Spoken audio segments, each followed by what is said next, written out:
चरण कमल रज चावती कृपा करो रघुवीर। ये गौतम पत्नी की स्त्री है जो स्त्री के आकार में शिला पड़ी हुई है। इसे गौतम ऋषि का शाप है जिसके कारण ये स्त्री पत्थर हो गई है। ध्यान से सुनिए, बहुत सावधानी से सुनना चाहिए ये प्रसंग। छल तो हमारे साथ में कोई भी करता है, लेकिन हमें सावधानी रखनी चाहिए। अगर हम सावधान नहीं होंगे तो गड़बड़ हो जाएगी। एक बार इंद्र स्वर्ग में विराजमान थे।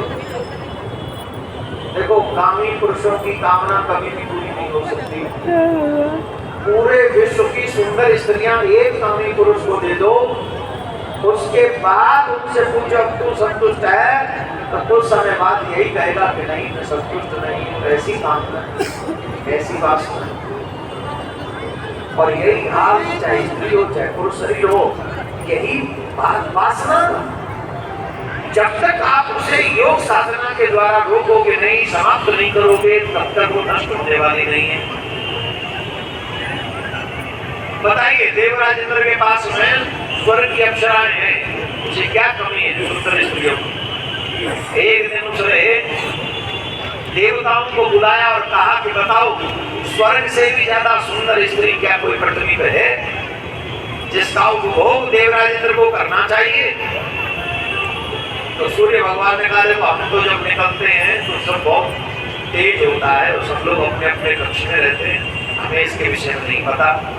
चंद्रदेव बता सकते हैं, क्योंकि रात्रि के समय शीतल प्रकाश होता है और शीतल प्रकाश में सब स्त्रियां आती होंगी। तो चंद्रदेव ने कहा, स्वर्ग से भी ज्यादा सुंदर अगर कोई देवी है तो वो है गौतम पत्नी की, गौतम पत्नी जिसका नाम है अहिल्या।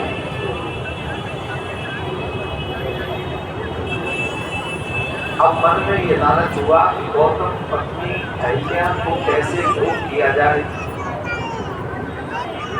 कैसे उसका उपभोग करें। देवराज इंद्र ने चंद्रमा को अपना सागिर्द बनाया,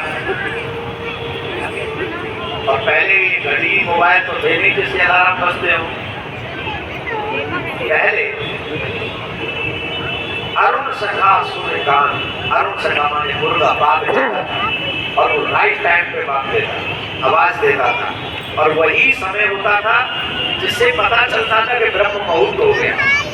गौतम ऋषि उस अरुण सखा की आवाज को सुनकर, उस बाग को सुनकर गंगा स्नान करने के लिए जाया करते थे।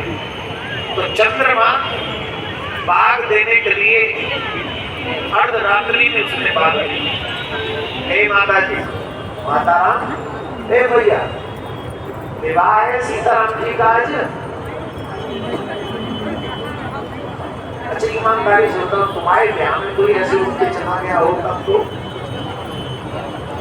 इसका मतलब हम राम जी के रिश्तेदार नहीं बनना चाहते। तो जब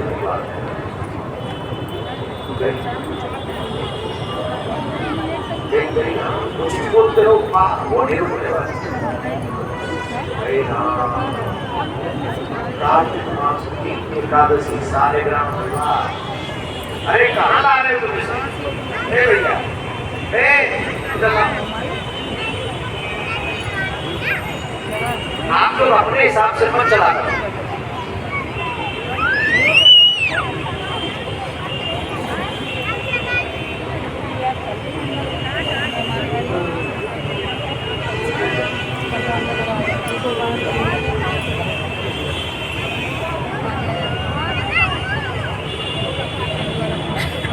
सभी बातों लगा देना।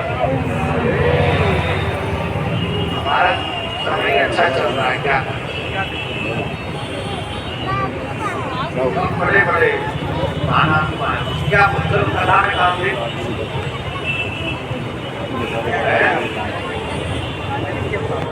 गौतम ऋषि ने उस आवाज को सुन के कहा,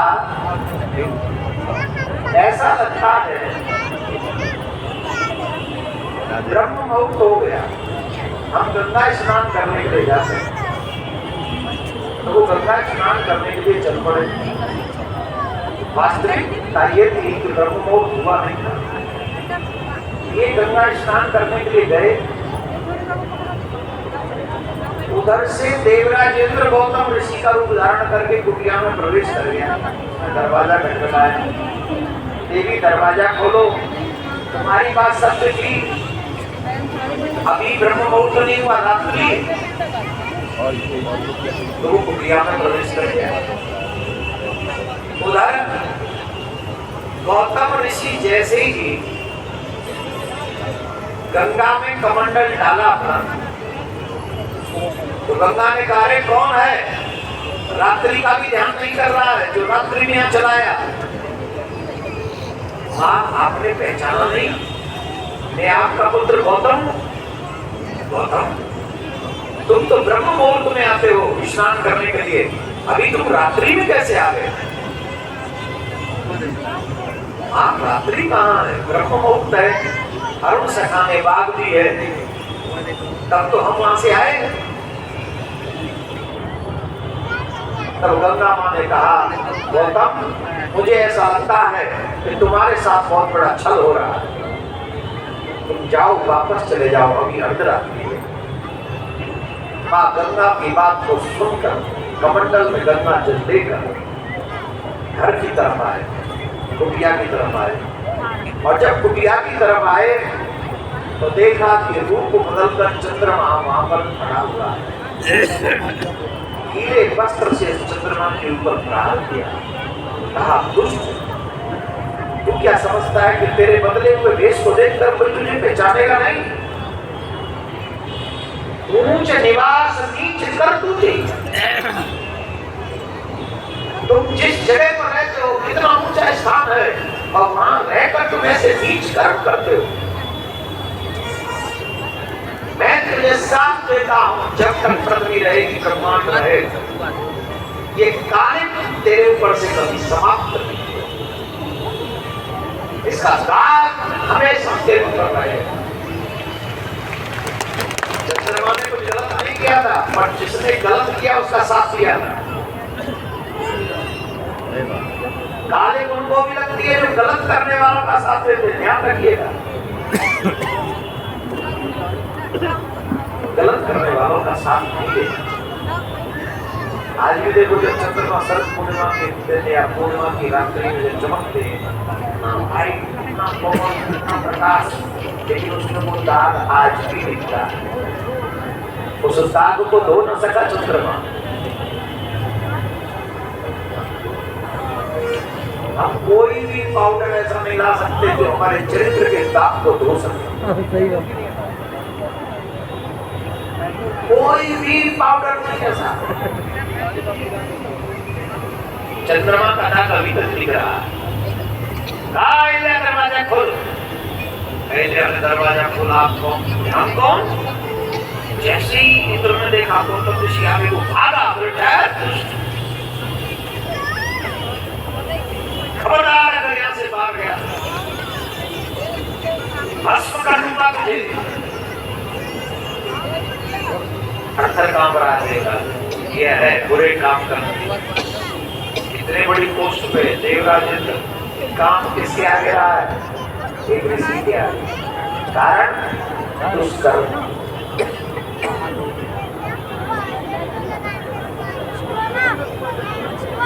जब मनुष्य अपने पद पर बैठकर कोई दूषित कर्म करता है तो उसकी प्रतिष्ठा खत्म हो जाती है।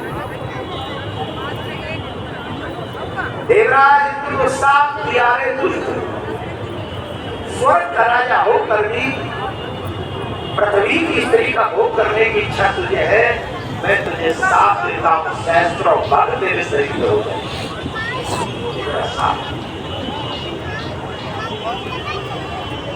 फिर अपनी पत्नी से कहा,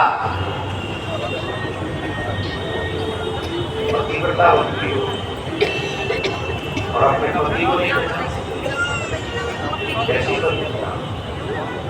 अपने पति को नहीं पहचानते।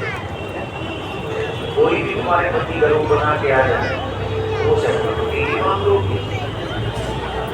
जवाब क्यों नहीं करती, उत्तर दो।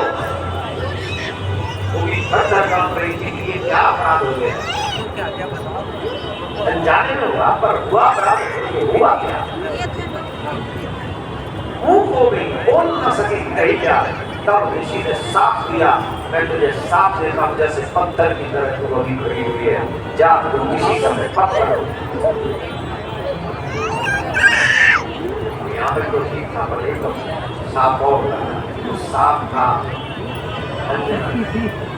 अंजना बहुत छोटी थी,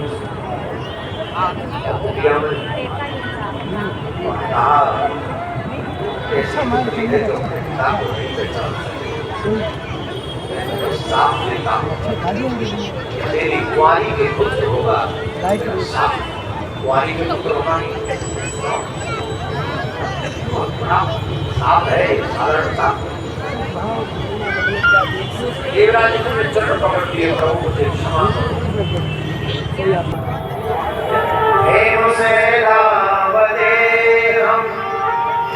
तनु जीवन कृष्ण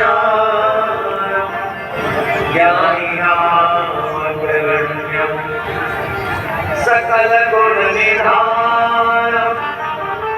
हाथ को जोड़ लो, हाथ मंगलवार है, एक एक चीज बतानी पड़ेगी तुमको। दोनों हाथ जोड़ो, हनुमान जी को याद करो। अतुलित बल धाम एवं सेनापतिम् तनुज वन कृष्ण ज्ञानी नाम सकल गुण निधान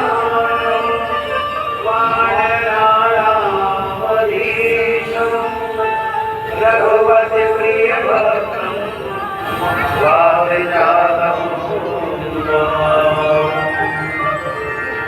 गौतम नारी सा उपल देव धरती चरण कमल रज चावती कृपा करो पर सत पद पावन शोक न सावन भई सब तुम से रघुनायक जन सुखदायक